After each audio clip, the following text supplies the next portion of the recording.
Hey everybody, I'm Dan Beals with Dan's Haulaway, and today we're building delivery SOPs.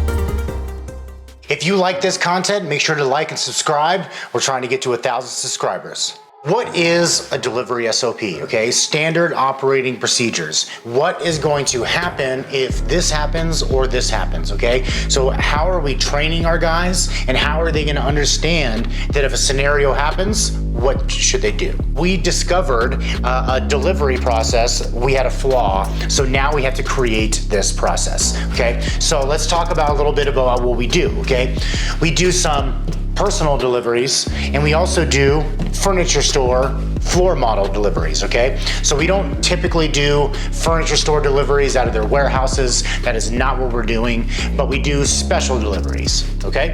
So let's put in these options here. So personal deliveries,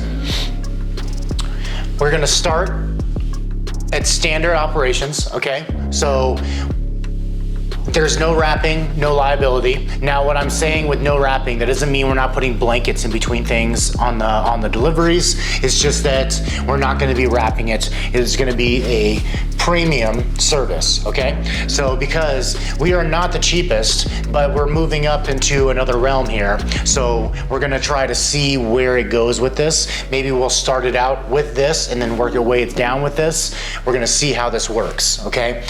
Whereas the premium, we are gonna be wrapping everything, okay? So everything gets wrapped, everything gets put in and unwrapped, set up, the whole thing, okay? So that is the two delivery options.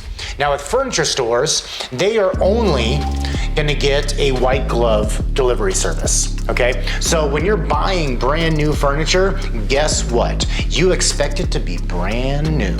So we're gonna try to make sure that it gets the way it was on the floor to your home, no damage. And that is gonna require a white glove delivery service where we have to wrap everything, we have to protect it, and we have to make sure that we are providing an amazing service here and keep on going with that, okay? So that is just some of the basics here. Now let's get into some of these other aspects, okay? Delivery cost, okay? So it says here the cost of the items plus $100 for up to 3 items, or $200 for a quarter truck, every quarter truck, okay? So $200, $400 for a half truck, $600 for 3/4 of a truck, $800 for delivering in a full truck, okay?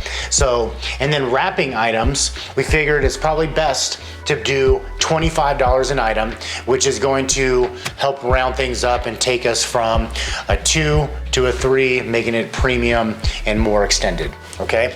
But we wanna make sure that we're protecting things. So our wrapping skills, we're only at the beginning of this and we're only gonna be expanding, but having all the information that we need is gonna be able to help us the best. So contingencies, okay? So what happens if you get there and it doesn't fit in an elevator? What happens, okay? So we need to make sure that we're gonna take care of that kind of stuff. So we have a 3-flight stair rule. Additional flights, $500 each additional flight, okay? So this is going to be for a really big sofa that doesn't fit in the elevator, okay? So one, it doesn't fit in the elevator. So does it fit in the room? Does it fit in the stairs? We have to think about those things here, okay? Now, if it does fit in the stairs and it is gonna fit in the room, this is gonna be the SOP for it, okay? $500 for each flight of stairs, additional to 3, okay? So we'll go up the first 3, but once it gets to 4, it's an additional $500, okay? Because it might not seem like a lot, but walking up heavy furniture upstairs is not very easy, okay? So if it's not fitting in an elevator, it's really big. It's not just like we're gonna be doing everything up there. It's just gonna be the stuff that doesn't fit into that area, right? And then, what I did is that $500 is going to include a 20% tip for the workers. So 20% of that $500 is going to go to each employee. Is it 20% in total? So 20% of this is $100, is that right? So it's at least a $50 tip, or it could be, it could be more, but I'm just experimenting with this. This is my initial number here.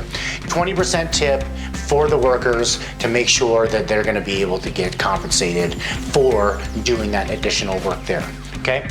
Now, for this one right here, the 10% delivery fee for 10K purchases, so it's gonna be the 10% of the cost of the total purchase. This is going to be for furniture stores. This is not going to be something for personal deliveries, because personal deliveries is different than a brand new furniture, okay? So with furniture stores, what we came across is that we service different industries. Yes, we service different types of furniture stores. Let me clarify that. We serve the lower end and the higher end, but what's the difference between the two? Well, the cost of the furniture. Now, just because they're rich doesn't mean we charge them more. No, that's not the case there. But the thing is now we're taking on a much higher liability. So if a furniture store if they're selling, a sofa, love seat, 2 chairs, and a coffee table, that could be $30,000 worth of furniture, and we're gonna deliver that. So we need to make sure that we're taking on, it's making it worth it for us to take on that liability. So that way we're not worried about damage, we're not worried about all this. So we're obviously gonna take precautions, but we're making it more worth our while, okay? So if it's a $30,000 purchase, they're paying $3,000 for delivery. I don't care if it's one sofa. That's just the way it works, okay?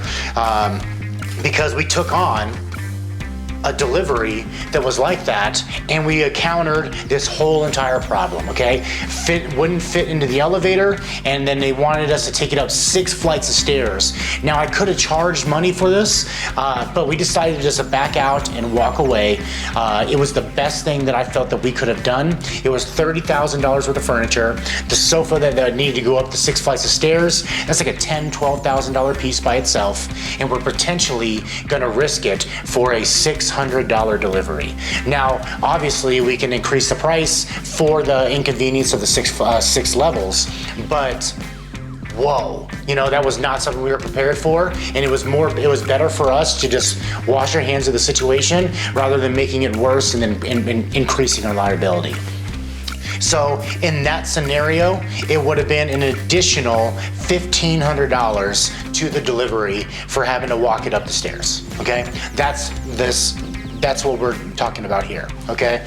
And then, so any of those high-end furniture stores, 10% the delivery cost, because it's deceiving. It's a sofa and a love seat. I deal with those all the time, but it's different, and I need to know that, and I need to have plans for it, and that's what this is, okay? But what if it doesn't fit? What do we do, okay? So what if it doesn't fit in the elevator?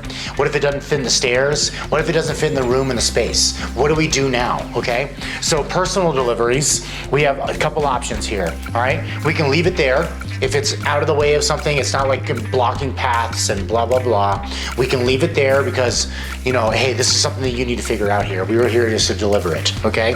If that's not a possibility, then we will haul it away and it's ours. It's gone. See ya, bye-bye, okay? Or we bring it back to the original location, and that is a last resort, okay? We're not trying to go back and forth pieces because that is not responsible, okay? Now with furniture stores, we lessen the options here because the haul away is not an option, okay? Somebody paid however much for that sofa, and regardless if it fits or not, the furniture store still wants it. So it's going to be 2 options. We either leave it there, and that means that if it doesn't work, if it doesn't fit, any kind of situation, we are gonna leave it there. We are not working with this furniture store in the sense of we are not employed by them, so we do not take their furniture back and just do all these things with, okay? We are going to do our best to absolutely leave it there, that way that they can set up any kind of exchange program, okay? Or we have to take it back. Okay, so the last resort is taking it back, and that is just something that we are gonna have to deal with if it comes to it, where if it's like an apartment complex, doesn't fit in the elevator, and we can't just leave it in the lobby. Obviously, we're not just gonna leave it there. We have to take it back because it doesn't fit, and that's not an option to leave it, okay? Those are the big things, part of my delivery SOP that we're creating, and there's some other things that we need to think about in this, okay? So things to consider, all right? Have the measurements been taken, okay? We need to make sure that the measurements are taken. We need to make sure that the salesperson knows that the measurements are taken, and the customer, because we can't be coming across and having surprises like this. Now, we have the SOP for the surprise, but we need to knock that out, okay? We can't be having things not fit. What to expect for delivery, okay? So on top of this, I need to have some sort of delivery agreement where you can know exactly what it is that you're gonna be getting with this service. Insurance, okay? So we have insurance, and we can provide it, the COI upon request, okay? So that's gonna be something that's gonna be in here. And then the last thing is location of delivery, okay? So is it in city or out of city? Are we going to go to the mountains to deliver? Are we going to go to the mountains to pick up and deliver in town? You know, those are things to consider, whether we're gonna pass it off. We need to always be qualifying these situations, and if you have a problem, you need to fix it, okay? You need to fix it, and that's what these SOPs are for, to where we can fix these problems and we don't have them again, okay? I would love to hear your thoughts. What are things that I missed? What should be in my SOPs? Is there something that I should do better, okay? I wanna know your thoughts. Make sure to like and subscribe, and let's hear it in the comments.